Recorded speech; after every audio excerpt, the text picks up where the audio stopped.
not on his end. Well, you need to get on them. I do. Is that your technique to staying awake during the long flights? Actually, yeah, a lot of it, just kind of keeps you busy and, well, not necessarily busy, but gives you Keeps something. you stemmed out. Yeah, it gives you something to kind of think about. And We good? We rocking? We're going, yeah. sweet. You're on the sixes, right? I'm on the Sixers, yeah. What are you, threes I'm or on the six? nines. Oh, What's you're on then? Velos. Velos, Yeah. yeah. I mean, that's kind of because the Zen's got pretty expensive to like almost $9 a can. Yeah. And I think the Velos you can probably get, I think they come in 20 packs, right? Or like 18 packs? Yeah, it's 18, and it's like one can for $7, and then sometimes they do deals like 2 for $5. Yeah. sheesh. You got to stay stemmed. Well, Same flavors? Peppermint only. peppermint. Yeah. I don't know what I got. What I you think I got? got the cool mints. I do the toothpicks. Oh, yeah? Yeah, a little cinnamon Yeah. toothpicks. You can They're collect. threes. You can Like collect points. rewards for this too, which Yeah. honestly I probably should have done because I'd probably get something at this point. I mean, I have bought like hundreds of these. I have like all my cans from whenever I first started. How I kept many- them. How many do you think you could stack up? Probably to the ceiling, if not taller. Dude, It's you like need to filled redeem up. those for like a Yeti cooler or something. Yeah, and they're giving out like Blackstones, like the grills. Really? Yeah. It pays to Zen. Yeah. Well, yeah. Thanks for being on, man. I know Thanks, this is your man. second time joining, and got some cool updates with what you're doing and the airline industry. And there's obviously been a lot to talk about too with airline, kind of since the new year with some crazy crashes, some helicopter For stuff. sure. So, thanks for being on. Yeah, no problem. Yeah, thanks My for coming pleasure. through. So, yeah, go ahead. Last time we talked was about 2 years ago. We did a little interview, me and you. Yeah. And one thing from the interview, I just want to let the listeners know that he actually flew a plane before he had his driver's license. Yep, that is true. How'd you swing that? Well, so you can start, young, but you have ages, 17, you can get your first license. But however, at 16, you can solo by Okay. yourself. So I soloed before I went and got my driver's license. And the solo experience, are you excited, nervous, Nervous. I was scared? sweating like crazy. Yeah. Middle of summer. And just, of course, I wore a gray shirt that day. So you got the pit sweats. Oh, bad. Got everything sweating my back, everything. So what's the process? Like, it's going to be your first solo flight. There's an instructor that I know you've got like the radio communications going on, so you're talking to someone. Yeah, so pretty much, you have to find the right day with the right conditions, right? It's your first time in a plane solo, and a lot's going on, just, being young and going out by yourself. So usually the instructor will go up with you for, 1 or 2 landings, and then if he feels it's good, you just taxi over, drop him off. He has a radio to listen to you, and then you do 3 landings to go. Yeah. And two, on his, I think it was your first solo, there was like 3 F-15 planes like right in the vicinity. Fighter pilots? Yeah, so I did my solo out of Hicks, which is in Saginaw, but we went over to Alliance. Okay. And on my second landing, I believe, the tower was like, Cessna tail number, make sure you don't cross over into the parallel final. You got 3 F-15s landing beside you. So I'm just, flying solo at like 16 years old, looking over. Sure enough, 3 F-15s are coming landing right beside me. And so what altitude were you flying at? There's a traffic pattern altitude, and it varies a little bit with what plane you're flying. But usually with the smaller planes, your airport elevation plus 1,000. So if the airport elevation is 700, you're going to be at 1,700 feet. That seems pretty low. It is, Yeah. but it's a quick pattern. Okay. Because it's just a box or a rectangle per se. Okay. And even in a small plane, you can get it done in 6 minutes or so. So. And what did it feel like 6 minutes, or did it feel like an hour? Or did it feel like 30 seconds? Well, you got to do 3 of them. It felt like an eternity. Really? Yeah, just because I was more nervous, But That's crazy. I mean, so since we talked, like, what has changed? Have you changed planes at all? Or I have, for sure. Well, I've been in the same planes. However, since the last time we talked, I was just a first officer sitting in the right seat, gaining experience. Now I'm a captain. And I did all of my training out in California for it. And I even did a little bit harder tests, which shows that I could fly my jet single pilot. Damn. So Captain Cole. yeah. Do you have like a like a tagline if you're gonna get on the radio to the people, your passengers? You say something specific all the time. So there's like, well, when talking to ATC, you usually just give them the tail number unless you have something else that you can purchase, like call signs that run with your license and name and stuff. Or you can, every pilot uses this app. It's called 4Flight. And you can just file for a 4Flight username. So you have your own number, like 4Flight 1012 or something like that. So that just keeps it a little bit easier. But, whenever I'm talking to my passengers, I just click the PA button and just start ripping on the mic. And if they need anything, then they'll come up and tell me or scream from the back. How would you tell people, let's say you're going on this route and there's going to be some weather. Like, how would you communicate that to your passengers? So usually I give like a pre-flight briefing.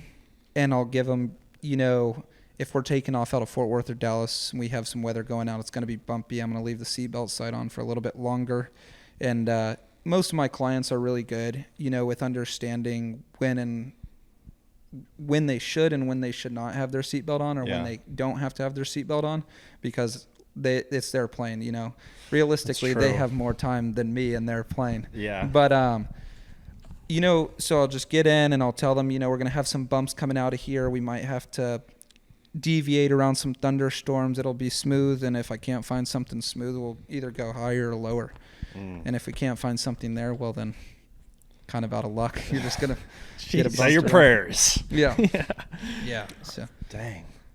That's crazy. So you talking about you're flying your clients. So, what type of clients are these? Are these business people? Or these are more business people for sure. So, everything I do, like, just jumping back to about 2 years ago, and we talked about kind of there's different, you have Part 91, 135, and 121. I do all Part 91, which is personal ownership of a plane. And then for one of my companies that I fly for, they have, so many planes that have personal owners. And then they have dry leases through the FSDO, which is, it's a field office for the FAA. Okay. And that pretty much, it's a charter without being a charter, right? You don't need a charter certificate to be a dry lease, Part 91. Okay, so it's like a workaround for that? Sure, yeah. Okay. So, are these people that you're flying the clients, are they in the back, like, there's like a lounge area they're drinking, or is it like business guys on their laptops? Really depends. Really depends on the clients. A lot of my planes don't have Wi-Fi on them, so a lot of them really like to just get in there and sleep and not have to worry about anything because they're not getting any emails, while we're flying. But I definitely have some clients that like to drink. Yeah. Get a longer flight. And it's a good time getting them out of the plane. Is your door locked to everyone in the back, or do you keep that locked, or the cockpit? Kind of how it works with the smaller planes is that some of them have doors, some of them have curtains, but just as a courtesy, these are all, people that I've been flying for a long time. And if they want to come up, I don't want them knocking on the door or anything. It's their plane, so I usually just leave it open so they, have a free range of, a path to get to me. Very interesting. Yeah. I'm trying to think of like all the flight movies that I've seen and just trying to like picture myself in that type of scenario. What's that one? Do you watch like flight movies? Like I'm sure you've probably seen a few, and you can probably tell when it's bullshit or like this is not actually how things go. Yeah, for sure. What's one that like jumps out? Like this is so like just for example, I didn't even know this, but on Top Gun number 2, whenever they're doing the low level flying, in the terrain, in the canyons of those mountains. They're stacked in a 4-stack, sitting right kind of on top of each other. Mm-hmm. So apparently that's not safe because your biggest blind spot's right under the nose. So they wouldn't fly like that. However, everything else that they do is real. So that just for example, that's it. But if we go to the movie Flight with Denzel. That's a good movie. It's a good movie. It is. Have you ever seen that? That's the Hudson Bay landing? No. Or Hudson River? That's one with Tom Hanks, that's King I think. Sully. Or the Captain Sully. Yeah. Oh, okay. What's the story? The Denzel one, is that based on a true story? I'm Or not is it sure. dramatized? I'm not sure. Pretty much he's a pretty elite flight pilot. He's also an alcoholic, deals with substance abuse. And so they're going up, and I think like as soon as they take off, like one of the engine fails. And like, so shit is starting to hit the fan. And I think he ends up turning the plane like upside down. Yeah, they had some flight control failures, and you know, he took shooters on the plane with him and was drinking. Yeah. And he was like telling the first officer like what to do, and the first officer didn't trust him, but he ended up saving everyone, I think, except for 2 people. And yeah, there was a few casualties, I think. And one of the Jesus. 2 people was like his mistress, the flight attendant. And so that's whenever they went to court about it. Yeah. That's whenever he came out and said that he was drinking. It was a huge It's a really interesting movie It because is, yeah. I He's mean, a complicated guy. yeah, but when you're watching it, it's like, you know how there's like functioning alcoholics, like Sure. he's clearly one of them, and Yeah. so yeah. Was it the co-pilot didn't trust him, or was he panicking too? He was panicking, and then he was also, I mean, you have this giant, passenger plane that they're going inverted in. It was like a 747 Oh or my something. God. You don't do that. So the co-pilot's like, "Are you sure? Are you sure?" He's like, "Yeah, I do." So. Yeah, you need to watch that movie. It's a good movie. Yeah, I ended up listening to a podcast with a commercial pilot the other day, and he said that when they're taking off and landing, that's like 2 points where there could be something that goes wrong. For sure. Like It's a critical phase of flight. So can you explain kind of like the engines are going full tilt at that moment? Yeah, so, I mean, full tilt is pretty correct, right? You have max takeoff power in the engines, so your engines are literally working at the max capacity. Dude, I hate takeoffs. I love the landing. The takeoff's scary the most because I'm like, oh my god, just keep going. So, yeah, there's every plane's different, but it all works the same, with turbine engines, no matter the size of them, small or big. There's a few different things that can go on in there that can, give you some problems, but we have all the right training, and That's good. it should never be a problem. And so I'm sure you have like a pre-flight checklist. For sure. And so what does that kind of look like? So I have an exterior and interior, making sure pretty much on the exterior that I don't see any discrepancies with the plane, making sure all the flight controls are moving freely. I'm looking at the engine oil, the hydraulic fluid, because we have a hydraulic reservoir in the back, and then we have a few other systems in the nose of the plane that we check just to be sure that they're all, where they're supposed to be. And then we do an interior inspection, which doesn't necessarily, we're not going to the passenger seats and looking around, but we're doing everything in the cockpit and running more checks. And then after that check is done, okay, we're ready to start up. We have checks that we run on startup and taxi checks that, give integrity to the systems. Mm-hmm. So just because I checked it with my hand outside to be sure that the flight controls are moving correctly, we have switches and stuff that we can move around that'll stow them, and then we do, a few things, and we'll get enunciations that will say no takeoff or something like that. And is that like a 30-minute process, like an hour? Well, if I'm flying alone, I can get it done pretty quick. Yeah. But if I have like someone that's newer, I like to walk them around and really show them the plane. So I definitely move slower, and I always have a checklist out. So I do a do and check. I do everything, and then I run the checklist to be sure I didn't miss anything. But whenever I have newer people in the plane, I'll have them read the checklist while I'm actively doing it. So that takes a little bit more time just because they don't have the flow that I have. But, for reasons, I've been flying the plane and they haven't. Yeah. So, yeah, it just kind of depends on the day kind of thing. So it sounds like there's a lot of organization that goes into being a pilot. How much % time would you say that you're spending not flying as being a pilot? Well, let's take it. We have a 3-hour flight. I'm at the airport an hour and a half early. And then I usually leave the plane an hour after I'm done. So let's just call it 50% of the time. 50-50, flying 50-50, and then yeah. prepping, Yep. taking stuff down. Yeah. Wow. Yeah, people don't realize that. There's a No. lot of other responsibilities. Yeah. Well, Pretty with cool. mine, 50% of it's, getting the plane ready and then putting the plane to sleep once it's done. But at the airline, Tucking it in. Good Yeah. night. Yeah. Give a little kiss on the nose. putting it to bed. But, at the airlines, you show up, everything's done for you. Mm, So it's just show up and fly. that's nice. People just prep it for you? Yeah. Wow. Like they don't have to make their own flight plans or anything. Dispatch does it all. Dang, Captain Cole. And so then there's a lot of trust then on those other people who are prepping the plane, right? For If you're just a sure. pilot walking on, I feel like some of them may be like, is this safe? For sure, Mm. they have their own schooling that they go through. And I mean, there's like multi-stages to these, things. So they have like a load master that makes sure everything that's put in the cargo bay and everything that is, on paper is correct from, dispatch or whoever's sending it out. Mm. So multi-stage process, but it ends up working pretty good. So let's say you're flying, or you're starting your prep, you're going through your checklist, something seems a little off. How do you communicate that, or what's kind of the next steps?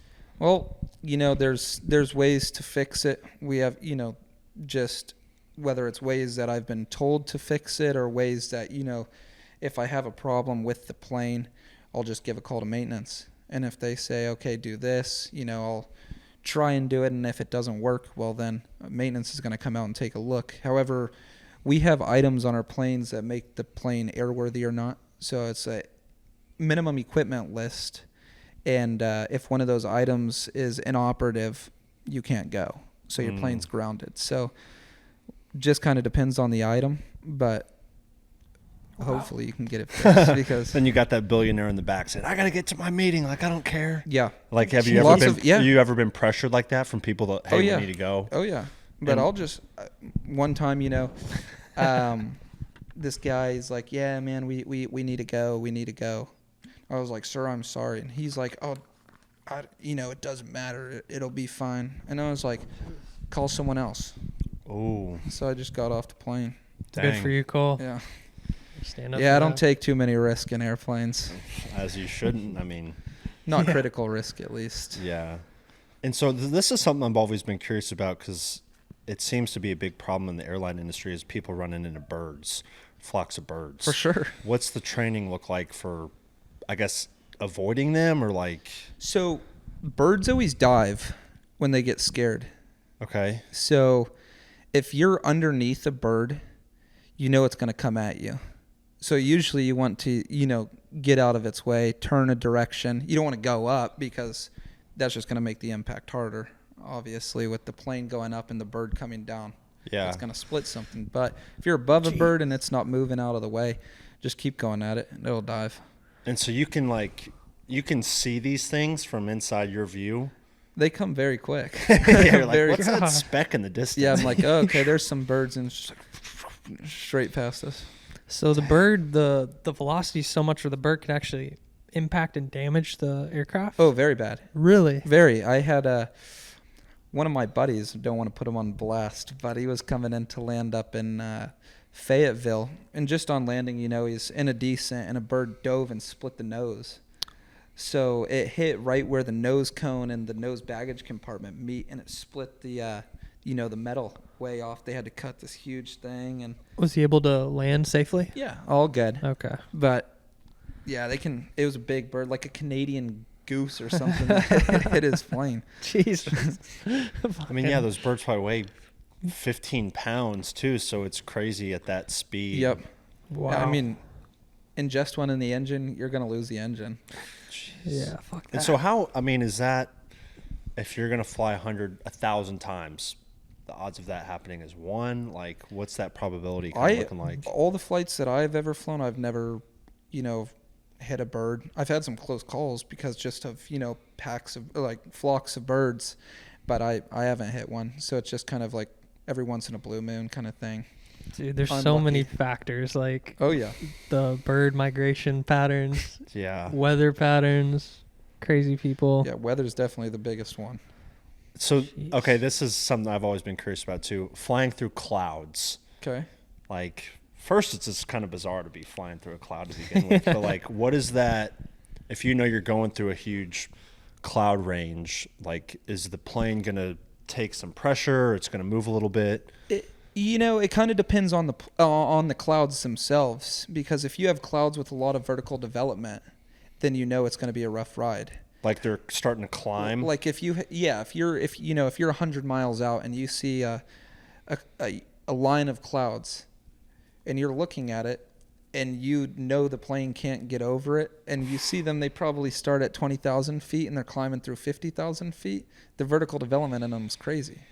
Jeez. So usually you're not going to want to fly through that stuff. But if you have, like a thin layer of clouds, plenty of times where I'm flying out to the west, and I'll usually fly out to the west in the morning, so the clouds don't have much vertical development. It's maybe 2,000 feet of clouds. It's pretty smooth usually, just because there's not a bunch of updrafts and everything going on in them.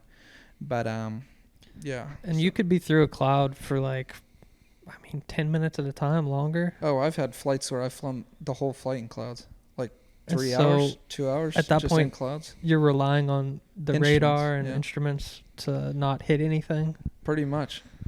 Because you're probably not getting much visibility, if anything. Zero.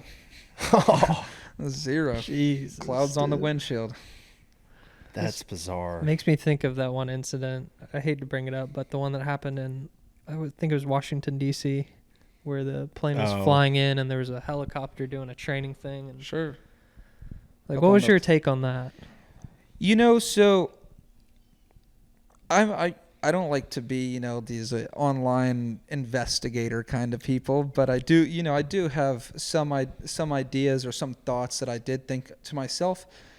So, there's helicopter traffic that runs through that corridor all the time because it is a VFR corridor for the helicopters to do their work in.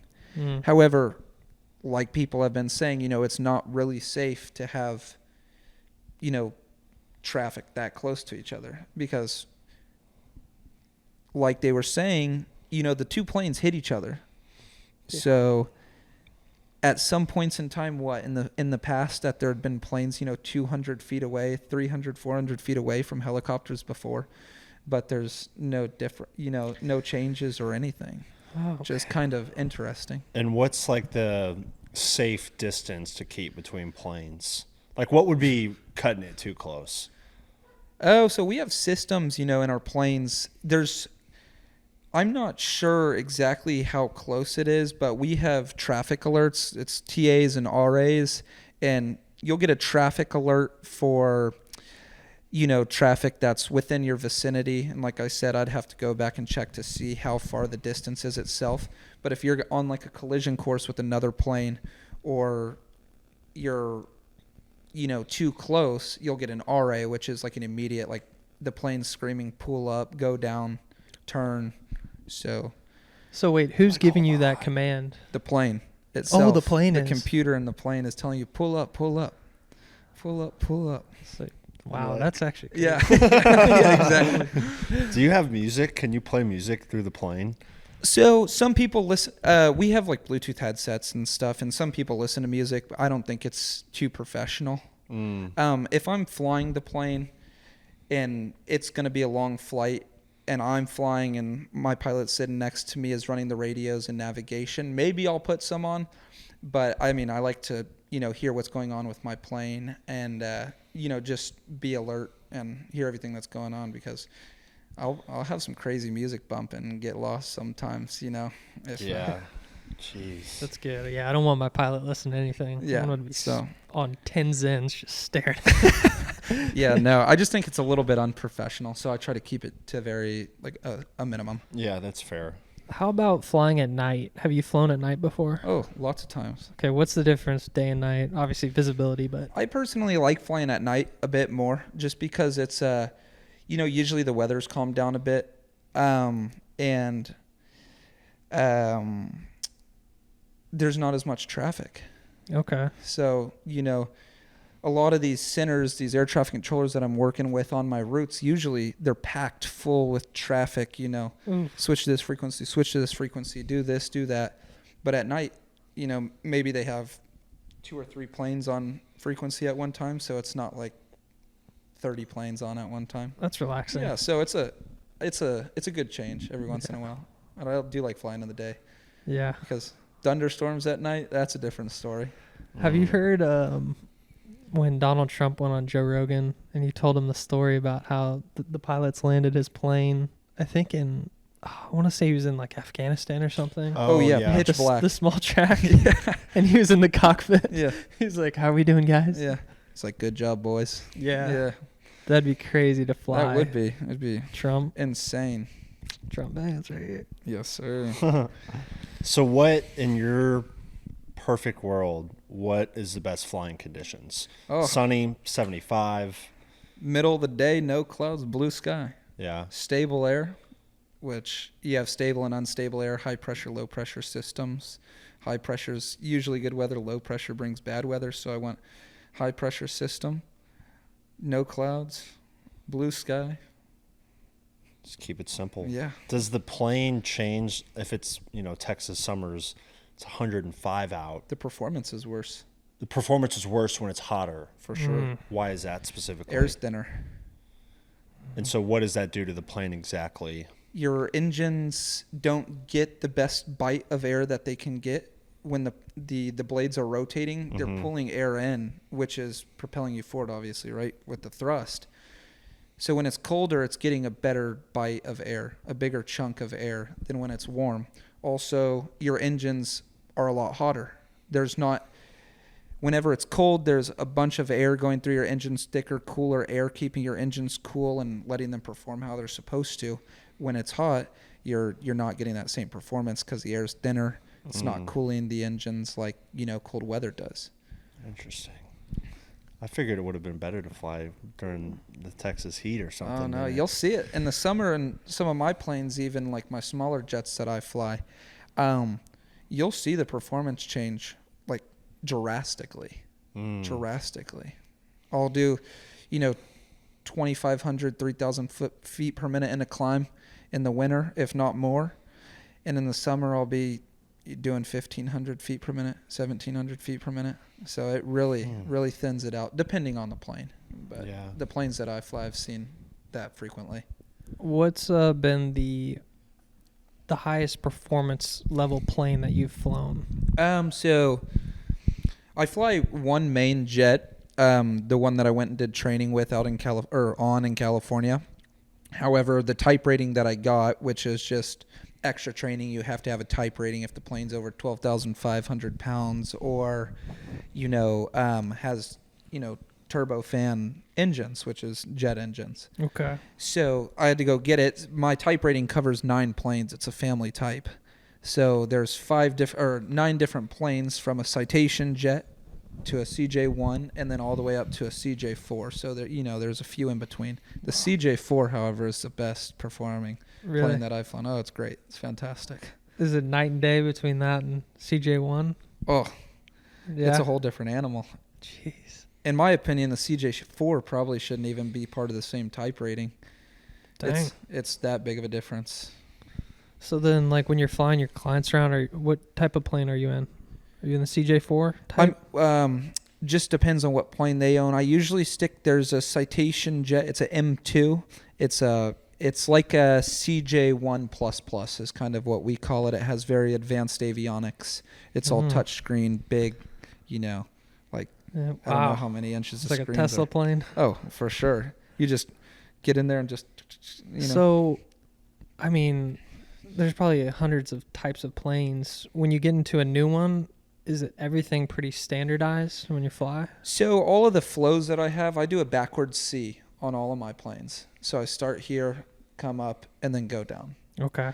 And for all of the planes that I fly, all the Citations, at least, the flow is pretty similar. Even in the bigger Citations, like the Sovereign, the XL, the flow usually stays pretty similar. But, I can't speak for the bigger jets, the Gulfstreams, Globals, Falcons, because I just haven't been in one. But I would assume that their flow is probably pretty similar with a few, different things in there. So you got to stay focused being a pilot. For sure. Is there anything that you do to keep your mind sharp like, or clarity before you fly or after you fly? So, just before and after you fly, obviously you're going to want to prep. You're not, you don't want to get a bad night of sleep, especially if you're flying single pilot. You want to be sharp depending on, how long your day is, even if it's just a 30-minute flight down from here to Austin. Okay. You want to be sharp. Yeah.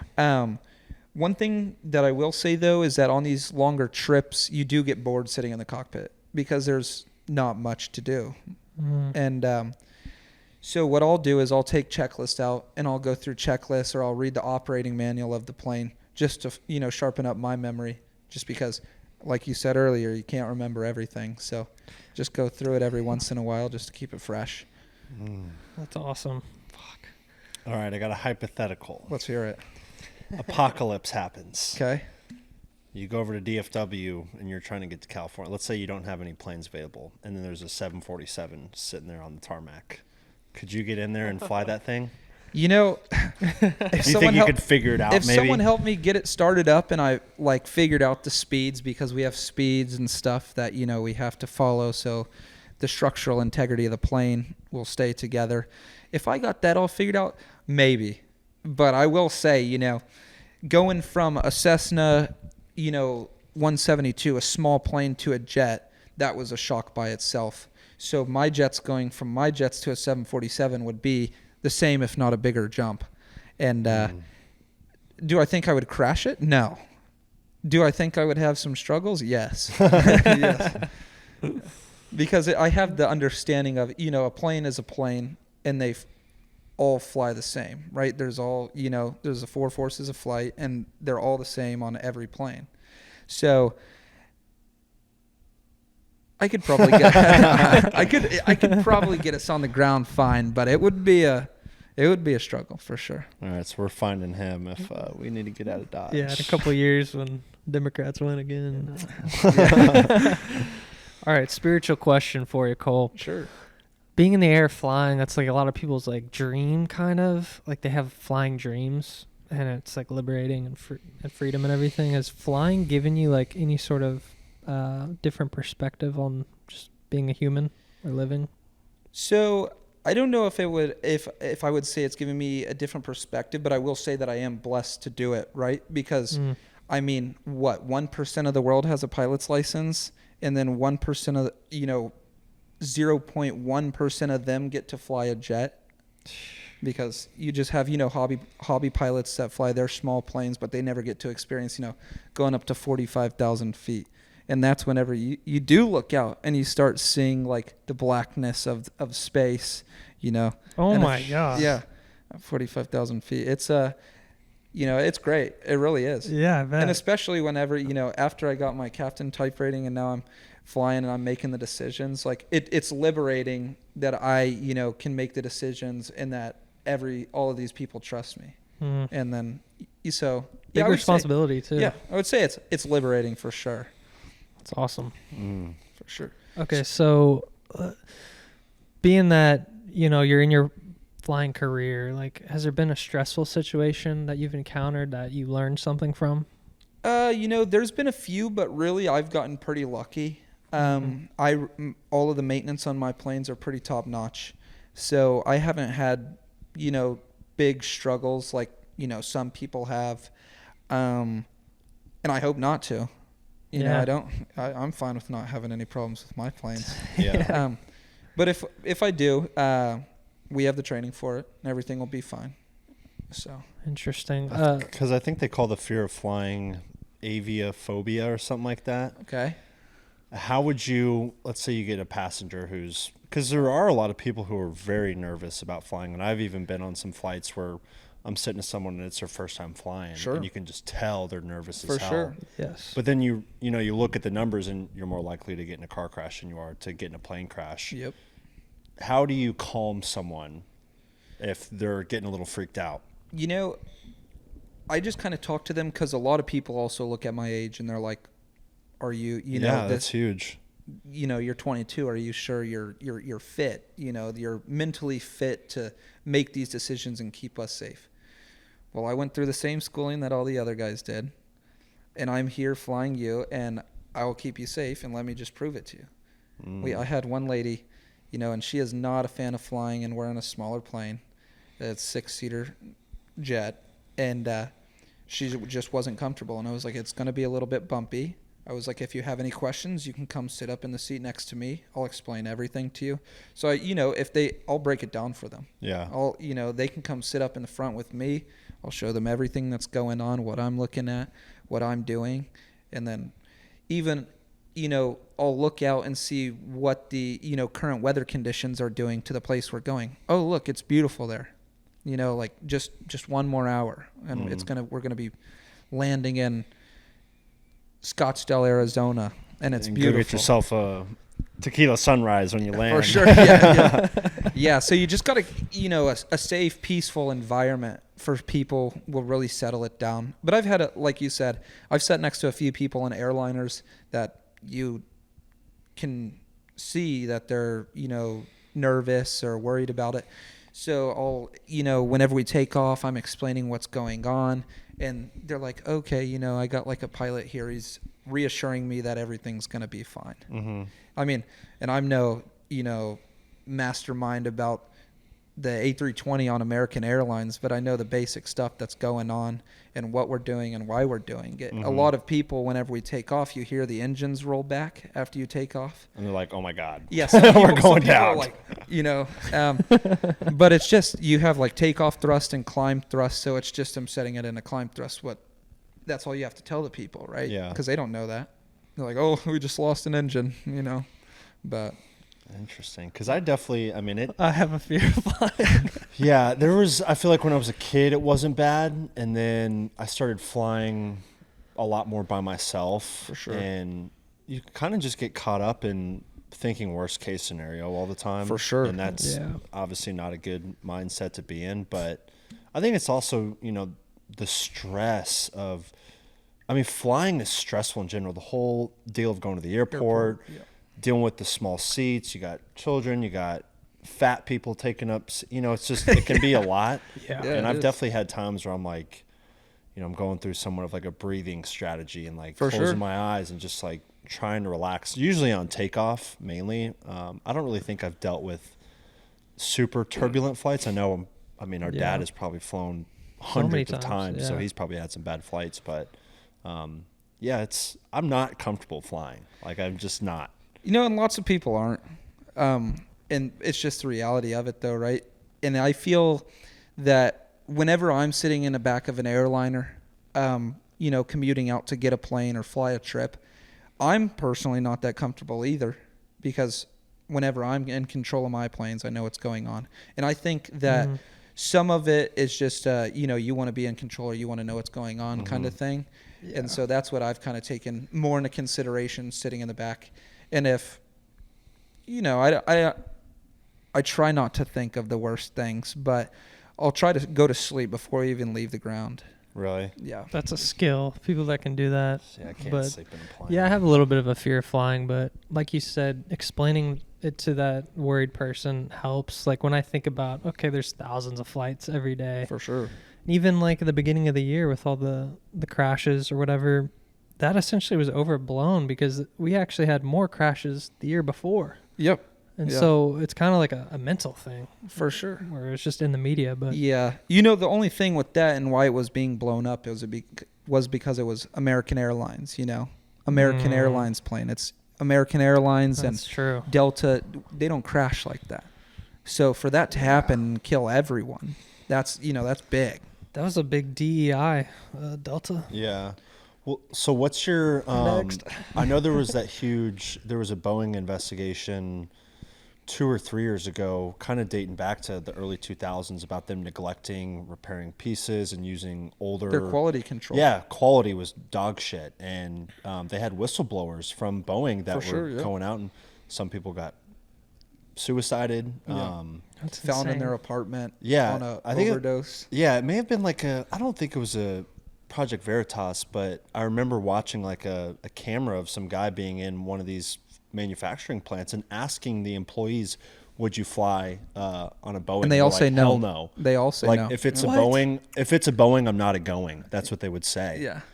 And so it's like, Isn't that all the planes on the Isn't that Well, what- it's No, the so majority there's- of them, I y- think. Yeah. I mean, you got Airbus and Boeing, right? And so Boeing's actually, they're still kind of on that stuff. Really? Yeah, so there's been a really big holdup with getting new Boeings over for American Airlines and, the other companies that need them. That's also why the pilot hiring has slowed down drastically, because they don't have planes to put crews on. So, but Airbus is Interesting. pumping them out like crazy right now. So, Interesting. does Boeing make the whole? They make the plane, but they don't make the engines. The engines are like different. So I'm not 100% sure Okay. about how the whole, manufacturing of a plane goes into it. Mm-hmm. I do like engines. You have like, just for example, there's an engine company. It's called GE, right? Yeah. And so they have General Electric? Is Yeah. that- okay. Yeah. and They're they have huge. and they have a bunch of engines on planes, and I'm not sure exactly what planes they are on, but I mean, I would like to think that Boeing is actually making the fuselage and the interior and exterior minus the engines. Okay. And then if they do make the engines, okay, well, they Yeah. just put them on the plane. Interesting. What are what are pilots into? Like, if you noticed any patterns of like pilots have these hobbies or they have these kind of personality traits, is there any like Sure. similarity, or is everyone pretty different? So, I fly with a good group of guys usually.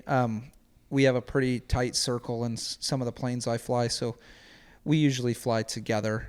But what I've noticed externally from these groups, my group of guys flying with other guys, pilots like to gamble and drink, unfortunately, off the plane. That's not what I want to see. You go to like Vegas and the pilot you just flew with. Oh yeah, $1,000 some on guys are black. running. Oh yeah, some guys are running to like throw their bags in the hotel and like go down to the casino and drink, and it's bad. So is that?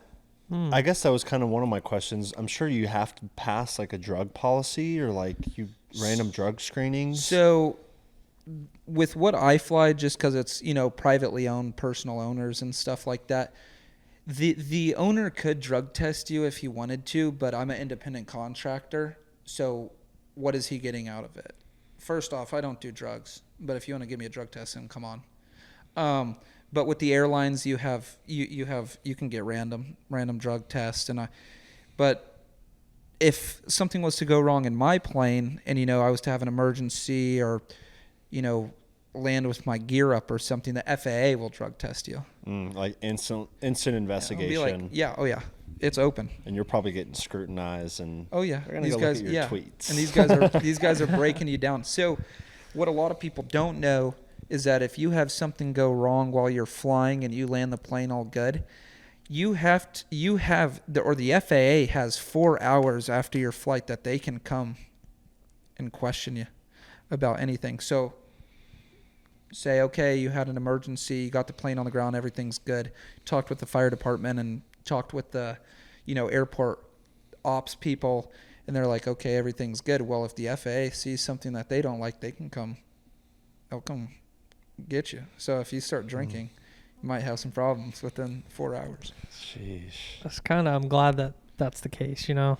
We need to have stringent regulations. For sure. No, yeah, for sure. What about do they make you take any like behavioral exams or? So from what I've heard, a few airlines make you take like behavioral exams before hiring you on, and obviously they're drug testing you before you get on.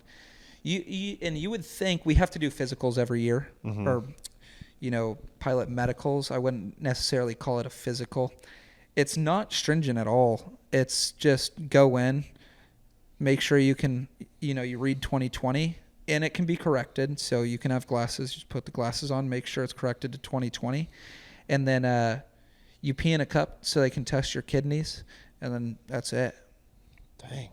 What would be if someone did have a medical condition, or I guess like what would make you immediately non-eligible to fly a plane? Like asthma or like anxiety? Like what would? So no, you're really like color blindness. Yeah, I feel like that. Color blindness is big.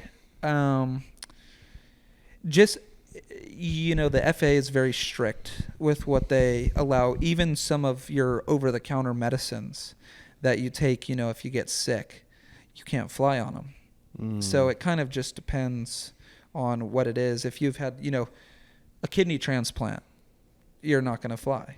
You're not going to get a medical, and without a medical, you can't fly. So. And what's the reason for the kidney thing? Just because some people do like chemo and stuff with kidney stuff, and just all the medicines and procedures you had to do. I would say that a lot of people are physically capable of getting back up on their feet and doing everything just like they were, but the FAA doesn't want to take any chances. So they kind of just, it's a very tight. You can't look around it. Dang. You kind of mentioned the pilot shortage a little bit. For sure. And how that was kind of like a supply issue on the plane supply side. For sure. So there's no pilot shortage anymore. Not anymore. Oh, no. We're back in business. Oh, yeah. Hardcore. There we go. Insurance companies, with my planes, insurance companies really decide who flies. Insurance companies decide who flies? Really, yes. Because if you say I have 500 hours, right, total time, okay, and I go get trained in my jets, well, the FAA says, yeah, you can fly the jet because you're trained in the jet and you're capable of flying it. Sure. Says the training. Makes sense. However, the insurance, they scrutinize time big time. If you don't have, you got to have 4,000 total time to fly our plane, and really 4,000 total time and a bunch of these other things, 500 hours in the plane itself. So it's just kind of what the insurance decide. What's the underwriter deciding? And are these? Is this like State Farm, fucking Geico? No, these are like aviation insurances. Okay. There's like Assured Inc. and stuff like that. Just they cover. I don't know if it's strictly aviation, but that's their biggest thing.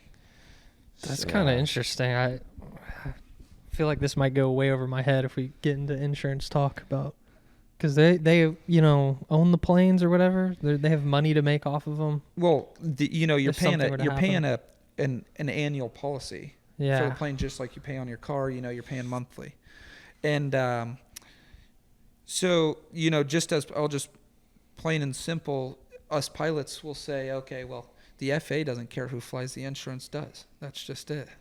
And so if the insurance says, oh, no, your time's not good enough, well, you're not flying the plane. And if you do fly the plane and something goes wrong, insurance won't cover it. Simple as that. So no one takes risks. No bueno. So no more pilot shortage. Because I don't really think I ever heard of anyone being recruited to become a pilot or any program to go into. Unless you were just super interested in flying in general, you'd find your own route. Are they going to universities? They going to high schools? Are there a lot of programs around to get people involved in something like that? So lots of universities have programs. However, I don't want to shit on universities, but you can shit on them. We're anti-establishment. Yeah. Well, it's a money grab at the end of the day. Really? You have 4 years of college to get through, which you're already paying ass load for. Yeah. And then you go and you want to join the aviation program. Well, some colleges run their programs different, but I heard of one college that does the first semester of school, you're just in a classroom. And then the second semester you start flying, get your first license. Yeah. Second year of college comes around. First semester's in the classroom. Second semester you get your next license. But so realistically saying that, it's going to take you 4 years, right, to get your licenses: private, instrument, single engine commercial, and multi-engine commercial. And then what? You stay thereafter to get your instructor's licenses, but you're done with college. Why do you want to why do you want to live in Norman, Oklahoma still if you're done with college? So it's a 4-year process if you go university route, but the way that you went prior to university was faster. And oh, for sure. Yeah, if you do, if you go to a flight school like U.S. Aviation or ATP at Arlington Airport, you can get all your licenses through your multi-engine instructor. So 7 licenses, and you can do it in under a year. Dang. So I go back to the college thing, it's money grab. Dang. That's always a money grab. Who's going to make the most money, right? Yeah. Interesting. So do you, in order to be a pilot, there's no like, you got to have a bachelor's degree, There used to be. but not anymore? Before the pilot shortage, you needed a bachelor's degree. It didn't need to be in aviation. You could just, I know a pilot that flew for American for 35 years and had a degree in, I can't remember exactly what it was, forestry. A forestry degree. Something completely unrelated. Yeah, but as long as you have a degree, they're like, oh, you can sit in a classroom and do this. Pilot shortage comes along. Bachelor's degree is dropped because they need to fill seats. Now that the pilot shortage has stopped and the industry is super saturated with pilots now, you know, some still, you know, coming through training, some flying private like myself, and then some trying to get on airlines. Some airlines are bringing back the bachelor's degree, but with, you know, experience and time, I'm sure you could work around it. It's time to go. Time to get that license. Yeah. What tell us about like maybe the coolest place you've flown to? You know, I love flying to California just because of the weather. The Oh, weather's yeah. fantastic. Yeah, I've heard. Everything else is kind of in the Flying gutter. over Skid Row. Yeah, so, you know, I've flown up to Northern California. Don't like it as much up there because I fly into Modesto, which is like, you know, not too far from Compton and Fresno and all of that stuff. Oh, yeah. But, you know, I'll fly in and I'll stay 3 nights in Orange County in SoCal, and it's awesome. Yeah. Dang, man. And it's like, I don't want to be that guy, but nothing's on my tab, so I just get out there and I have fun, right? So, Yeah. that's awesome, man. but yeah, so California, I like Florida. I also like going to the Northeast a lot, up like uptown New York, not Mhm. central New York, Yeah. but yeah, like Boston area, I like that. Just because, That's you know, coastal, good food, fresh Yeah. lobster. Yeah. Got a Red Sox game. Oh, yeah. Would you fly into, are you flying into like Logan or not? Yeah. Is that Boston? Yeah. Boston's Logan. Like, would you fly into the main central airport? Depends. It just kind of where my clients want me. Like, usually whenever I go into New York, I'm like, well, yeah, we're not going to fly in the Kennedy, right? But we'll go into LaGuardia or Teterboro, you know, a satellite airport that's still a big airport. It has Yeah. airlines going in and out of there. However, next week I'm flying a trip and I'm going into Atlanta Hartford, the big I've airport. heard that's a And chaotic airport. Yeah, it's like number 2 in the world. Wow. For like traffic or Yeah. maybe outside of Miami? I know Miami's pretty popular. Isn't DFW up there? DFW's up there, but Atlanta's worse. Really? Atlanta, JFK, LA, DFW, Miami's pretty bad, and then I think the number 1 is somewhere on the other side of the world. Maybe Heathrow, London. So when you're flying into like one of the big airports in the Northeast or whatever, like take us through like the process. You're like 30 minutes out from landing. Oh, 30 minutes out, you know. Up in the Northeast, there's a bunch of traffic, really tight airspaces because you got DC, you got, you know, Maine, Yeah. and then you got New York, Jersey, New York too. itself, New Jersey, yeah. You got all of them stacked up right there. So it's airspace on airspace just sitting on each other. So the last time I was up there, if I remember correctly, I was like 230 miles out from the airport still, which is a decent amount. It's not too much time, but it's a decent amount. How much time is that? Would you say? I'd Hour have and a to half, do the maybe? math. No, less than that. Less? Gosh. I would say probably, I don't know, I'm doing probably 8 to 10 miles a minute. So, yeah. I don't know what the calculation on lots that. of math, but you know, it's just not a lot of time. Yeah. But going up into the north, since I'm not a big heavy jet, you know, I'm a slower, smaller jet. They take you down real early, so you got to bring a lot of extra fuel because when you're up higher, you have, you know, your fuel air ratio. You're using less fuel and more air, and when you're lower, you're using more fuel. Wow. There. So, yeah, usually if I'm in like my smaller jets that don't have the range of the CJ4, you know, per se, I'll stop in Tennessee and load up with fuel and then really? go in there. Yeah. Yeah. At B&A, you ever stop at B&A? Oh, yeah. Yeah, that's a shit airport. Yeah. Yeah, I usually stay out. There's a satellite airport out there to the southeast, Smyrna. Oh, yeah. Yeah. Yeah, Smyrna. Smyrna, yeah. It's nasty down there, man. Yeah. But, hey, they got some good fuel prices, so I'll take it. Yeah. So, Well, that's funny, too, because, you know, the Northeast, you've got a lot of water to play with. for sure. And so I guess if you needed to navigate the traffic, you can kind of be a little bit more flexible out there versus flying over states. Yeah, but you know, there's certain ranges that you can go out over the water without needing a raft, a life raft. So okay. they'll keep you tied up. If I file a flight plan, you know, from I have a flight that I do every year. It's from Farmingdale, Long Island to Myrtle Beach, South Carolina. Yeah. So it'll take me over the water, but I'm within 100 nautical miles from the shore, so I don't need a raft. And there's routes that'll take you out, but on your flight planning, they'll see that, oh, you don't have a raft or something like that. However, if I'm going from Dallas to Cancun, I'm flying over the Gulf, you know, the whole way. So we'll Gulf of America, baby. So we'll put a raft in the back, you know, just in case. But like I said, it's a jet, 2 engines. If you have a problem, you still got one, hopefully. Yeah. Well, so I've flown into San Diego a few times, Okay. and that's a beautiful spot. For sure. I know maybe an hour further west, or I guess maybe northwest, you've got Coronado. Yeah. I think Coronado is just to the... I don't know what direction it is exactly. I think it's to the southwest. So I went to that beach, and Okay. you've got military jets flying over. Yeah. You got helicopters all the time. It's like the Marine Corps. Because the Marine base is just up north. Yeah. And then the Navy base is on Coronado Island. Yeah. So it's, you know... Dude, I'm standing on that beach just saluting these freaking planes as they go by. I mean, it's like there is something... I've always felt this way. I mean, there is something super exhilarating and like patriotic about for sure. a fucking flyover. Yeah. I mean, when we were in Chicago Yeah. for the Bears game, just...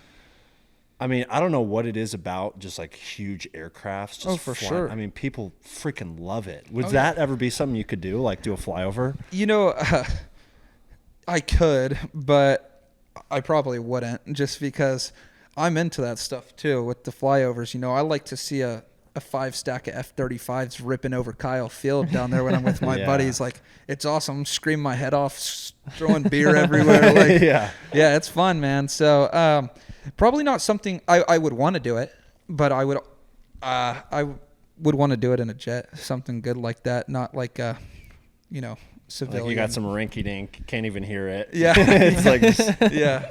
So We talked about on the last episode how like you decided that commercial is the more lucrative option for you money wise. Has anything changed with that in military, or is there any incentives? You know, if I was to go to the military guys that fly are like top tier guys. You know, they're trained very tight and they are down to a T guys. And I'm not saying I'm not like that, but they definitely have some extensive training compared to, you know, what I went through civilian world. Mm-hmm. With the commercial stuff, kind of, you know, one of my interests is just figuring out quality of life, because my quality of life is good, you know, doing this. But still, I'm an independent contractor, and someone, you know, will call, can you do this trip? Well, if I don't want to do the trip, I'll just tell them no. Yeah. But I Freedom. want something with a little more schedule, you know, a little more plan.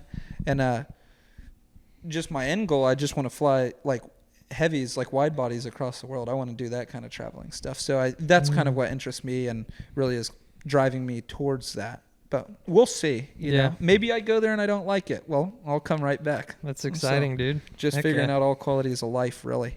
yeah. Yeah, it's kind of having the freedom of choice versus the obligation to fly. For sure. Dang. That's awesome that you think about that. I feel like that's kind of rare to think about, like, oh, what do I want my life to look like? Yeah. So usually people kind of decide, oh, I'm going to do this, and they get stuck in it. And, Yeah. Yeah. And you know, like, money's good here, money's better there with seniority.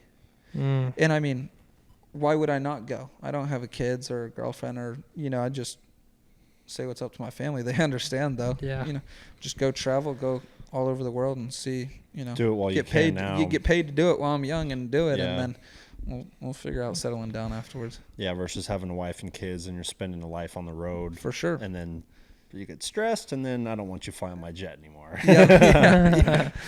For sure. Yeah, so I actually have a question for you, Ben. Yeah. So one thing that I've came across, you know, just being on the road so much is like eating healthy. Mm-hmm. I find it really hard because I'm sure, as you know yourself really well, and you too, Jack, that if you want to eat healthy, you're paying 2 times more, right? Yeah. Which sucks, right? I'm Yeah. either going to Cava or Chipotle, which is, you know, $25, or I'm going to McDonald's, you know, to eat something that's like a $7 meal. Yeah. And it's hard whenever you're in a hotel, you don't have, you know, a place to cook. Yeah. 100%. You can't do all of this stuff. So how would you say that, you know, I could incorporate, like, what would be some snacks or something that I could kind of... It's a good question. I think the first thing is probably just starting off with the preparedness of it. So, like, you know, you're going to be gone for 3-4 days. And so, one, kind of figuring out where you're going and what's available to start with. I mean, are you allowed to bring food, like, on the planes? Yeah, for sure. Yeah. But, I mean, usually I put my food up in the nose and stuff, so, like, freeze. Yeah. So it's like, you know, I can meal prep, cook, like, you know, ground beef and eggs or whatever, and put it in the nose. And, well, I mean, it might be frozen together like a block afterwards. Yeah. But, I mean, de-thawing, I guess, would be fine. Yeah, I mean, I would start, the first thing you want to look at is convenience. And so what can you bring that's going to be convenient and super nutritious and going to keep you filled up? Sure. Protein powder is probably the first thing right off the bat. Protein powder, It's going to okay. be a little satiating. You're getting the nutrition you need. So that would probably be my first thing. Okay. Every time I travel, it's like, okay, I know if I'm going to go to McDonald's or go to Chipotle or whatever, it's like I'm always protein dominant in Sure. my thought process. So I start with the protein powder. And then you can get plenty of protein-based snacks, the chomp sticks, beef Sure. jerky. Yeah, Those yeah. are always really good things. That's like my number one in-flight snack, beef jerky. Yeah. I'll just And bring it so back. Oh, you're my least favorite passenger.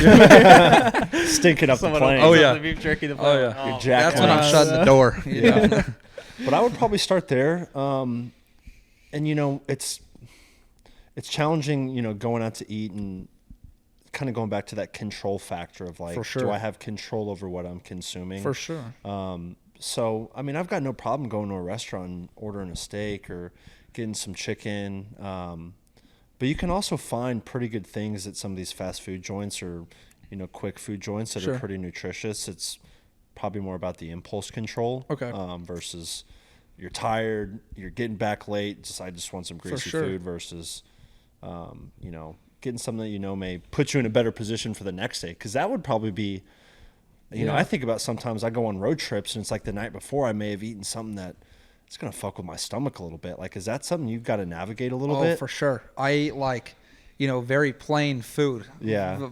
You know, if I have a long flight the next day. Yeah. So I'll start off. I'll usually eat a lot of meat. Yeah. A lot of steak and just meat in general. But I'll usually eat something that I'm very familiar with. I'm not going to go get, like, pad thai for dinner. You know, like, I'm going to experiment with this on my 9-hour flight. So it's, you know, but then the next morning I won't drink any water. I won't drink coffee, anything. Just really dehydrate myself. Okay. Because, I mean, I'm already going to get dehydrated in the plane. Yeah, I might feel like shit getting off the plane.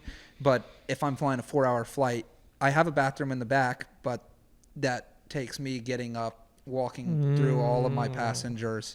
And then if I'm flying by myself, who's going to go sit up in the front?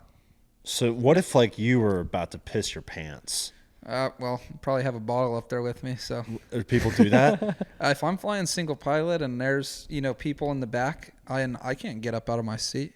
I mean, You got to do what What you if got to it's do. the other scenario of, like, you got the fucking squirts and, like, I you're haven't just- had that problem. Hopefully I never But, like, do. what would you do? Like, you're about to literally shit yourself. I'd probably land the plane. You think so? Oh my. Yeah, I would divert, like, go to a different airport, like, right underneath me. The FAA. And I'd be comes like, yo, knocking. this is... You're running into the porta potty. Well, yeah, because you got to tell him, you know, if you divert the air traffic controller is like, what's the reasoning? He always asks, what's the reasoning? Yeah. You're like, I had So I some mean, pad thai. you can be on it. Yeah, exactly. Or you can just I've be been honest. Like, poisoned. you know, hey man, like I'm not feeling good. I want to go, you know, to this airport, just get on the ground, grab some fresh air and use the restroom. But I know for certain airports, like they have like consumer lounges, like Sapphire Lounge. Do they have like a pilot's lounge? For You guys sure. can go and For sure. hang out, get drinks, get food. Yeah, so there's in these usually I'm flying into pretty decent airports, so they have these things, they're called FBOs, which is like a private terminal. It's a fixed based operator. Okay. So you have these FBOs and they have like, you know, a desk with a few, you know, customer service reps, and then they have a lounge for the pilots. They have snooze rooms. You know, if you're there sitting for 5-6 hours, you can get a snooze room and lock it, and there's either a bed or a recliner. They have snacks, they have drinks, and it's all just, you know, it's for free. You just go in there and then get fuel and stuff from them, kind of just, you know, even stuff out. But yeah, you know, a lot of them are really nice, and then I've been to a few where it's like, what's the word? Like, I think the NFL just did this. It's like a report card for all the different organizations on weight room, nutrition center, locker room stuff. And so they give them like A+, C+. Okay. I think the Cardinals were at the bottom, and maybe the Jets too. Top airport for you, bottom airport. So I would say the best pilot lounge or airport FBO that I've been to, with being snacks, drinks, you know, snooze rooms. They have zero gravity massage chairs, is down at Sugarland. What? Really? Down in Sugarland. Down there in the south. Fantastic. Yeah. It's great. A close second is Millionaire. It's a huge FBO. They have them everywhere. They're a franchise, but they all, you know, they all follow terms of each other. So they have good snacks. They have like soda machines, sweet teas, blah, blah, blah. Nice crew rooms and enough chairs, because that's a big thing. You know, you go to these FBOs and there's 10 planes on the ramp. So if you have 10 planes and 2 people a piece per plane, pilot-wise, you have 20 people. Where are you going to put these people? Like sitting in the lobby or what? So Millionaire and Sugarland do a really good job about, you know, they have separate rooms that, you know, if the pilot lounge gets full downstairs, well, there's one upstairs. So it's a good split. Okay, and what about the worst one? Oh, I've had a few, but one more good one is actually there's a FBO. It's called ACI Jet, and at John Wayne in Orange County. Okay. Fantastic. It's Really? great. Yeah. So I would say, you know, a lot of the millionaires, some of them are just kind of okay. But a lot of the millionaires, the FBO down at Sugarland and then ACI Jet at John Wayne are probably my top 3. And then I've had some bad ones. I've had some, you know, where I go in and there's just a wooden bench to sit on. And then I'm like sitting there like on my phone, and the, you know, customer service rep is like chatting me up because they haven't had a plane come in there in 4 days. Jeez. But that was, you know, small little airport out in Louisiana, just kind of getting it going. And I think there'll be something good in the future. But when I went there, unfortunately, it was wasn't. not up to standard. So I'm trying to hear about, you said a zero gravity massage chair? yeah, you know, it's like a full body massage. Put your arms in the sleeves, and it like rolls back. It's a big. It almost looks like a crescent moon. Wow. But you like sink into it, and it like rotates around. Whoa. Yeah. They got a couple of those, or? Yeah. So down at the FBO down in Sugarland, they have 3. Dang. So like 20,000 a pop, probably. Yeah, probably, but they make it back real quick. But yeah, me and the guys that I fly with, if we've flown all day and we get to sit in there for 2 hours, we'll go in that room and lock the door and just use the massage chairs. Yeah, relax. You got to think that's really smart for the airports to do. If being is. a pilot is so Keeps people coming back. stressful, and then they go there and they need to decompress. For sure. You know, And it really does keep people coming back. Yeah. Like, I pick airports based on FBOs sometimes. hey, If there's 2 airports right next to each other, one has cheaper fuel by 10 cents. Oh, I'm going to the other one. Bro. You know, I want the good FBO. Yeah. I do the same thing I drive a lot, so I pick the route where the Buc-ee's are at. Bucky here, Bucky here, Bucky. For sure. Oh, yeah. Bucky's Airline now. Yeah. What is there like pilot beef Are people pretty cool with each other, or is there kind of like, you know, you being 22 years old, there's a 45-year-old or a 6-year-old pilot. Are they kind of belittling you to some degree, or are people pretty respectable in that space? You know, aviation is a big community but small community at the same time. Everyone knows each other some way, somehow. And if I don't know you, well, one of my friends does. Yeah. So I've had a few guys that are older than me, you know, mid-50s or so, and they'll question me, why are you doing this? You know, because they fly differently than me. And so it's not really a disrespect thing, but, you know, everyone just flies different. So I might do something they don't do. And not that what I'm doing is wrong, but they're just not used to it. So then they're like, oh, why are you doing that? You know, why'd you land like that instead of like this? You know, You don't know anything. my way's better. Yeah. I'm like, Autopilot. Sit the down last there, landing Gramps. you had, buddy, you just slammed it into the runway. I'm like, there's no way yours is better. Yeah. That's the worst. You're like going ding ding ding. I've had this one dude, man. He plants that bitch into the runway. I'm like, it's bad. It's bad. And I'm like, So there's differences between generations and differences between each pilot. oh, for sure. What are some of the things? Do you do anything like ritualistic before the flight, or is there anything that's unique to you as a pilot? You know, not really. So usually you'll send like, I trust all the guys that I fly with. But you have some guys that do the interior inspection, some guys that send the other pilot out to do the exterior inspection. And with the airlines, that's how it works, right? You're sending one of the pilots out to do the exterior, and one's going to stay on the inside. With mine, I like to get there. I get there before anyone else does, like even before the other pilot. I like to have my own time, go through, make sure the plane is to my standard, because my standard is different from his standard. Yeah. It shouldn't be, but since we're private and we fly independently, there's no standardization when it comes to, you know, like my calls that I would make to him if he's flying the leg could be different from the calls that he would make to me. You know, we have these standard calls that, you know, everyone really follows, but some people are just kind of in their own ways. And Interesting. yeah. So I wouldn't say like nothing too crazy, but I just like to get there and just see my plane and Yeah. get everything done my way first, and then if they go around and see something, well, I already saw it. So, Dude, my pre-flight ritual is to pray to God. Pray to God, popping is in. What's your uniform? What are you wearing? usually, so I fly for some companies, some bigger companies, and you know, they have like board members that will fly. So I'll wear like a pilot uniform for that. Got the hat on and everything too? No hat? Just like, you know, a white button up with epaulets and a tie. Yeah. And some slacks. But usually, you know, some of my clients are really cool. I can wear this. Really? Yeah. I have one of my clients, great guy. Hey man, it's going to be cold. He's like, oh yeah, don't worry about it. Dress comfortable. I'll wear shorts. We were in Florida and, he has a boat out there, and we were, you know, staying at the house. We flew in one night, and then the next morning we were going to get up, and we were flying from up north where we were staying to Pompano Beach to get his boat out. Well, man, khaki shorts and a cut off sleeve shirt or a USC shirt or something like that, and took my flip-flops off, threw them in the other seat, and just flew. You need a photo of you like that. Yeah, I would frame I'm that sure there shit. is one. That's hilarious.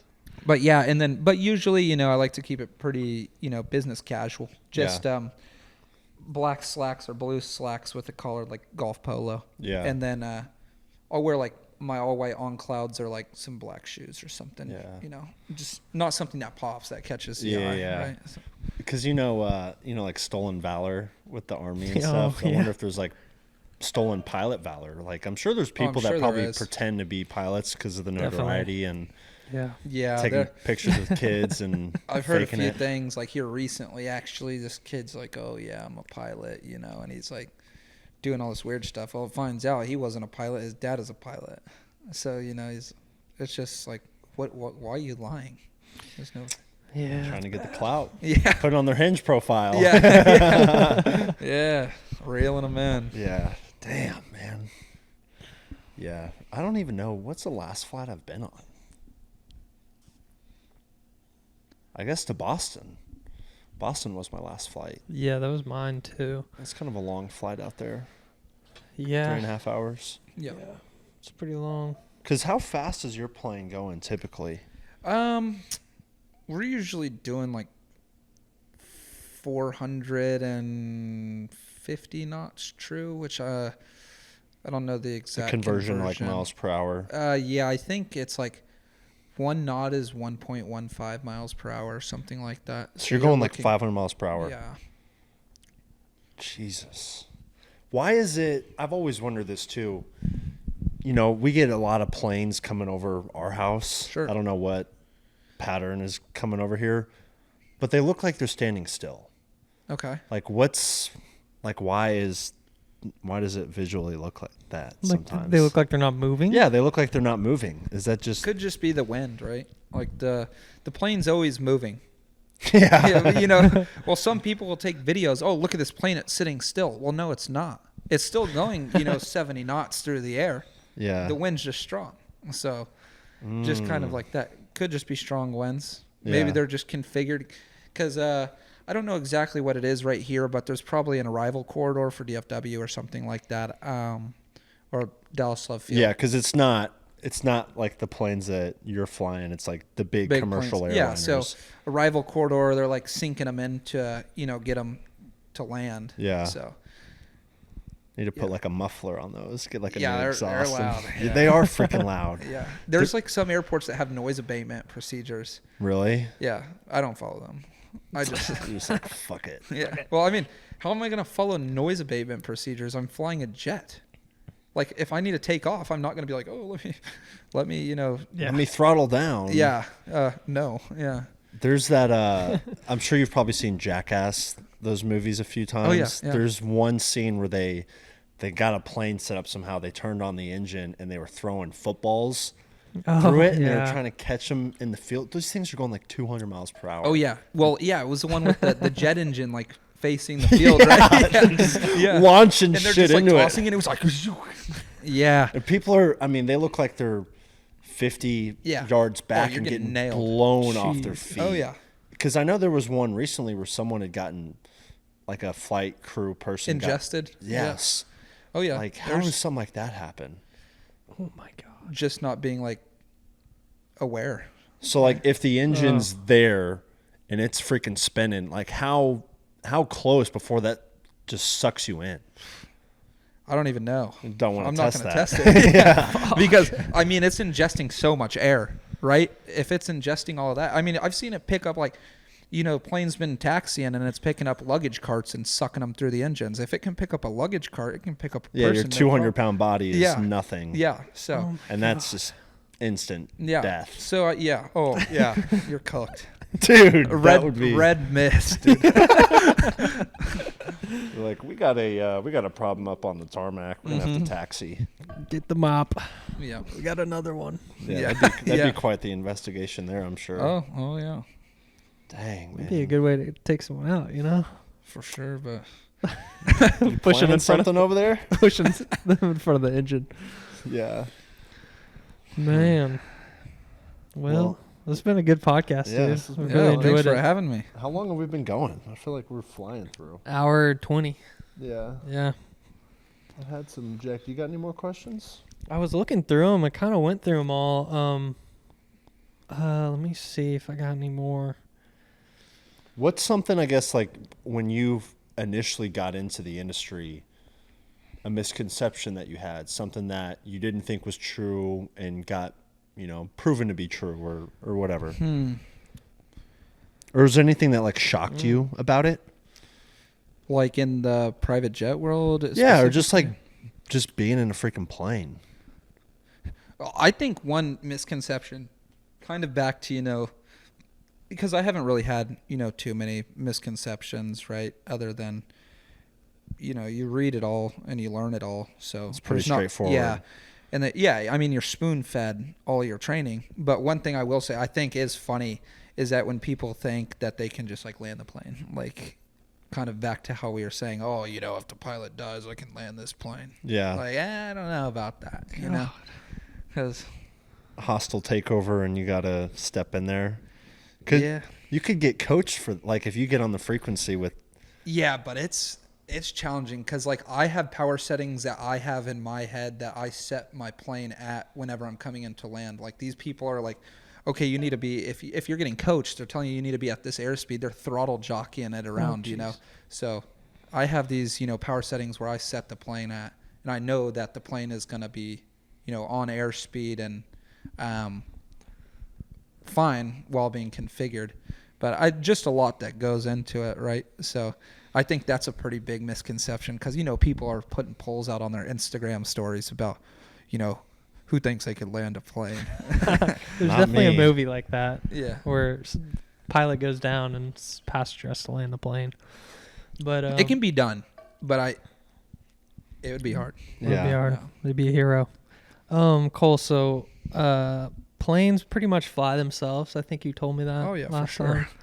What would AI like do, and how do you feel about AI involved with the flying industry? So I don't think that AI would ever take over the industry because me personally, even flying, no one's going to be comfortable getting into a plane where there's computers fail. And that's why we learn what we learn, right? True that, yeah. Like, what happens if your computer dies? You go plug it in. Yeah. If you're not there to plug it in, it's not coming back up. So I don't think AI is going to take it over. Do you think it could help out in any way? As Maybe. like a tool or Maybe. for anything? Well, you know, just with, I don't know if necessarily AI could help, but just like the newer upgraded avionics packages that these planes are getting put in, it's like, you know, someone with very low experience would not have that much trouble, you know, learning these avionics because they're huge screens, you know, and it's just like there's a screen about the size of like your iPhone 15 Max, like a big iPhone, and you just go down there and you just type everything in. So AI, not sure. Avionics, the newer avionics, you know, big screens and stuff. I think as that continues to build, then, you know, just less and less work. Interesting. Tell me about the Bermuda Triangle. We What's talked happening about this there? on the last one. Yeah. So the Bermuda Triangle, you know, everyone crashes there or whatever. Yeah. It's just pretty much there's just a lot of bad weather that is, you know, in that area. Yeah. So that's why a bunch of the stuff is taken down. And then also there was a lot more planes that went down over the Bermuda Triangle whenever, you know, navigation wasn't such a big thing. They were flying off of, you know, weak equipment.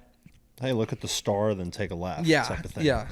Because So- that was Amelia Earhart. Yeah. Yes. Okay. Yeah. I couldn't remember if that was right. Yeah. Like, she went down. Like, well, that was also like, y'all didn't know what weather was going on out there either. Yeah. So there's just, I mean, because those thunderstorms over the ocean, there's, you know, nothing to break them up, no heat coming off of the ground or anything. So it's just, there can be bad storms. And I think that itself can kind of be a misconception, you know, with the Bermuda Triangle just sucking people into the water. It's a black hole in the ocean. Yeah, I personally, I think it's just bad weather. And then, like I said, you don't hear about people just going down the Bermuda Triangle anymore. Yeah. Like they used to. No So go. weak navigation.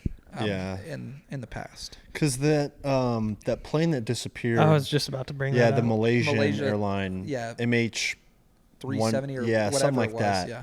I watched a documentary about it, and it was pretty fascinating. One, just because you think, like, how do these planes, with all the technology and all the tracking, Just go how do these missing. trains just disappear? Yeah. One. That's insane. And then two, I know, like, everyone references, like, if there's a plane crash, the black box Yep. as, like, their, what is that exactly? So the black box, there's a cockpit voice recorder in each plane. Well, depending on what plane, but all the planes that I fly, a cockpit voice recorder, which monitors everything that is being said in the cockpit. There's a little microphone. Mm-hmm. So it monitors everything. The black box is pretty much what's going on in the flight. You know, it's taking all the data from the engines. You know, why are you going faster here? Why are you going slower here? Why are you descending? Why are you climbing? So they take that black box and they figure out, like that Learjet that crashed up in Philly bit back. Yeah. So they were like looking for the black box because they're trying to figure out off of the flight performance what happened. Mm-hmm. And I mean, they found that black box like 8 feet in the ground because that plane hit the ground so hard. But Yeah, that was like a straight up nosedive in the ground, it seemed like. yeah, oh yeah, that was bad. Did they find out why? I don't know. You know, those planes are a little bit older and they have a few problems. I've done some flying on a bit newer model, and it's a very complicated plane. Oof. And it was, you know, pretty bad weather up there that night. Plane coming out of Mexico, so who knows if the maintenance was great. So many factors. it could have been anything. Yeah. Yeah, it really could have been anything. So the plane disappearing, did they have any theories on how? Well, they said that one of the theories was, and this is something I think they figured out through the black box, was that like the comms were like turned off, or like they couldn't hear anything anymore. And so they thought from that the pilot, which I think was like this Indian American, that he like intentionally like crashed the plane. Wow. I don't know what they ended up finding out. But it was just super bizarre. And, you know, once something like that happens, you get all these conspiracy theories of, and it was sucked out of the air from a UFO spaceship or, you know, I don't know. That's the other thing. It's like, I don't know if anyone truly knows. Yeah. Well, it takes, you know, it's been so many years since that plane went down. So what do you think? They're going to come out with a preliminary report 2 weeks later? It's going to take years for them to try and piece everything back together because it's still ongoing. And it's going to be ongoing for a long time. And I think they were pretty frustrated with the efforts of, to find it. Yeah, to find it. Because it was like, what the fuck are y'all doing? Yeah. And they said it would crash like immediately, and they assumed everyone was dead. And then, I mean, one thing, I can't even imagine trying to find something in the ocean. You know, it's a needle in the haystack times a billion. Yep. And, there's a piece of shrapnel, and it's like that must be where it comes from. I'm sure things crash in the ocean all the time. Yeah. It could have been, it could have flown off a ship. Yeah. Or, I mean, it could have been off the plane that, you know, crashed 600 miles away. Which direction, though? That is a good point, though. It's like, if you know they crashed and you're pretty much 99% sure they're dead, why would you spend any money trying to find them? That might be the easiest explanation. Tell that to the parents of the people or the family members. And no, I mean, it's a hard reality. Yeah. Disappeared, though? Well, there's like I would have to find this because I know I've showed this to you once before. I don't know if it was the same flight, but people were using some type of technology tracking the plane, and then it's almost like a spoof, and it was gone.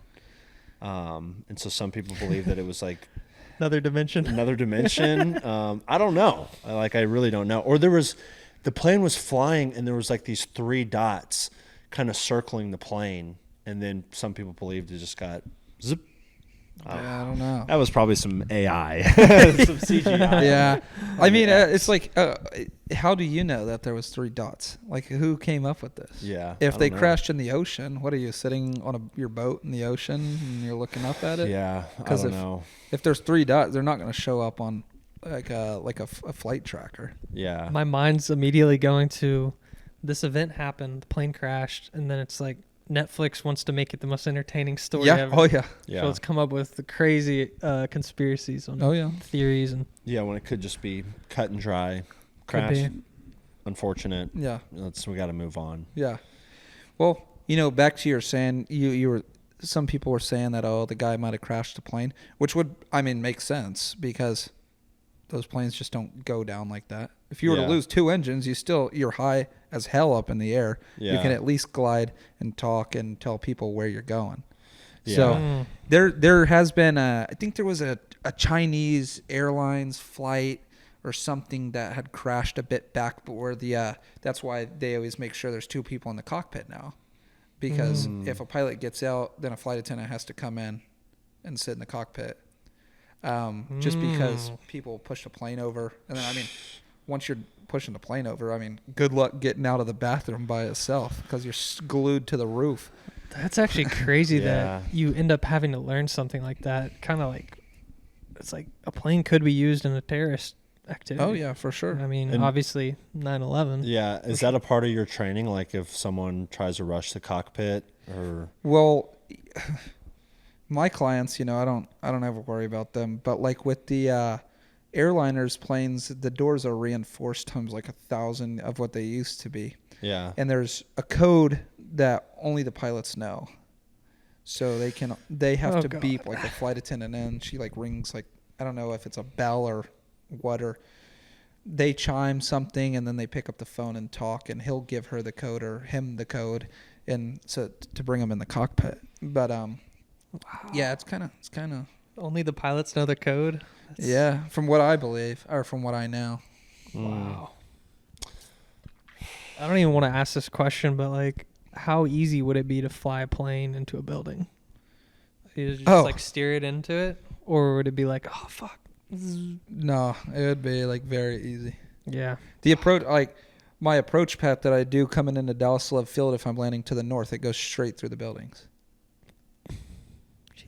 So, I mean, So what do you think happened on 9/11? I mean, pretty straightforward, Well, what do you think about the plane crashing into the Pentagon? Because some people believe that was a missile because they could never find any debris of a plane. Oh yeah. Like if you were to That's crash a plane going 500 miles per hour, is it just turning into freaking dust? I mean, to your knowledge, I maybe mean, there's that Learjet that crashed. I mean, it was just. there's nothing there. It's like, I mean, it's just disintegrated, right? Think about hitting the ground, doing nose down at 500 miles an hour. Yeah, with all the fuel in there. Oh yeah, just Does immediate blow up. Does jet fuel melt steel beams? Oh yeah, I would believe it would get hot enough that it could. I don't know. Not according to Alex Jones. Yeah. Yeah, that's pretty interesting. So, I don't know. There was I can't remember what airline it was, way back, taken off out of JFK, and then some people believe that someone shot a shoulder missile out of someone's backyard or out of a field or something, and it took the plane down. Whoa. You'd have to look that up. Yeah. But there's, theories about that too. Well, I know something we've talked about before, shooting lasers at planes. Is that something that you've ever personally encountered? And Oh yeah. Just like, Really? especially in like smaller planes, because you're pretty close to the ground. Like, especially whenever I was up in training up in North Texas, you have those neighborhoods that are, along 35, and if we're flying back and forth from Denton to Gainesville, or we're just flying around, you have those guys. We're sitting, 2,500 feet in the air, maybe less. yeah, And depending on what we're doing, you have people just shining lasers and stuff in the cockpit. Like, and that's a no bueno. Oh, I mean, no. that's like a federal oh yeah, crime. Yeah. Oh yeah. Whenever people were shining lasers in my cockpit, I'd just get on with the air traffic control, and I'd be like, "Yeah, neighborhood right here. Not sure the house, but No you can way. pick it." Yeah. And so they're like, if something like that were to happen, Oh, police are rolling they're immediately. it's fast. Yeah. Oh yeah. Damn. Oh yeah. And they'll send up like a helicopter too sometimes, because some of those guys will just keep shining at shit that keeps flying around the house. So, I mean, you have a helicopter go up, they shine it one time, and they're like, "Got the house," All right. I got a question. So like, if someone is doing that, is there any like, does that mess with the autopilot of the plane or anything with No. cameras or anything like that? No, I haven't had it mess with anything like that. It's more of just like I've looked up and there's been like a laser on my roof, like coming through the windshield. So I'm like, either there's a sniper on the tower Yeah. or some kid. yeah, if you're like flying at night, and someone shining a laser around and hits you in the eye with it, Oh yeah. well, then your night vision's gone and you have to wait 30 minutes because that's Yeah. just how your eyes work. And then, I mean, yeah. No. I'm not bueno. saying like it's not going to kill you, but I mean, It's what if it's a dangerous. super powerful laser and Yeah. cornea's fried or That's something just like not that? something you should be doing. Yeah, in for sure. general. And some people just think it's like, oh, it's funny. Let's Yeah. do this. Yeah. All right, buddy. And then you get a knock at the door. It's, Your first time getting arrested, huh? yeah. That's funny. Dang. Well, anything else, man, you want to share about if you were to I'll ask this question. Someone who wants to become a pilot and get into what you're doing, how do you kind of give some advice, some guidance, quick steps on how to get started? Sure. So really, there's so many ways you can get started. You know, your family has a plane, start flying with them, you know, kind of get a feel, see if you actually like it, because once you start spending money, you're never going to stop if you do like it, right? Mm-hmm. One thing that I kind of frown upon is going to these major schools, like ATP and, you know, these big schools, because let's say, you know, 12 months will get you your licenses, but it's $130,000 and you have to sign a loan for it. What? And the loan's sitting at like 23%. Oh. So what? You're paying $280,000 or something whenever it's all said and done? Yeah, I mean, you're a servant. You know, at that point in time, once you finish a school, you're instructing for them, and then you're not going to be able to pay back that debt. And then once you go to the airlines, you're still paying. It's like college debt, right? Yeah. Like, so. Holy shit. I'm kind of like, if you don't have the money to do it all, do it in stages. And really, because like I said, once you start spending the money, I mean, you're not going to get it back. So find someone that maybe can give you a better deal. That's an instructor, you know, a buddy, a family member, or you just someone that you contacted. There's plenty of independent instructors that can get you good rates. But yeah, I just frown upon the bigger schools a little bit. Yeah. Not that that they're bad, but I will say that they like royally screw some people, because what happens if you do your flight school and then you become an instructor for 2 years, you get 1,500 hours, you're ready to go to the airlines. Well, the airlines aren't hiring. So what are you doing now? What, be an instructor for another 5 years? Yeah. And you're still going to be swimming in debt. So you can get kind of backlogged going that route. Oh, for sure. You can get backlogged really on anything. But with aviation, right? Like, even if the school's saying, "Oh, you know, we'll get you done in 12 months," you're guaranteeing me that, or what? Your plane's maintenance could be terrible, and you don't have any planes up. Well, it takes you 3 months to get your first license, or 4 months, and then you're wanting to do your multi-engine license afterwards, and they have no multis up. So what? You're waiting 7 months to do your multi? Well, I mean, kind of just backlogged there by itself. Yeah. So there's no guarantee with any of it, you know. And you don't have to be 20 to get started. You could be 30, 40 years old. Yeah, like the mean age to get into the airlines right now is 36. Dang, okay. So I would say, I mean, the younger you start, obviously, the more money you're going to make with getting to the airlines earlier, building your seniority. Yeah. But, yeah, don't be scared to start it at any age. Now, if you're like 60 years old, you're going to be a hobby pilot, you know.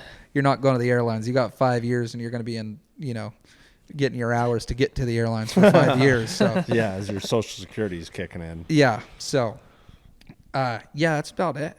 Cool, man. Yeah, thanks this for coming through, man. A lot of good information. Appreciate it. Yeah, thanks for having me again. It's been solid. Good What episode. episode is this, 50? No, it's 48. JOJ 48, yeah. Episode 48. 25, 48. Sounds good, yeah. All right, Cole, thanks again. Thank you.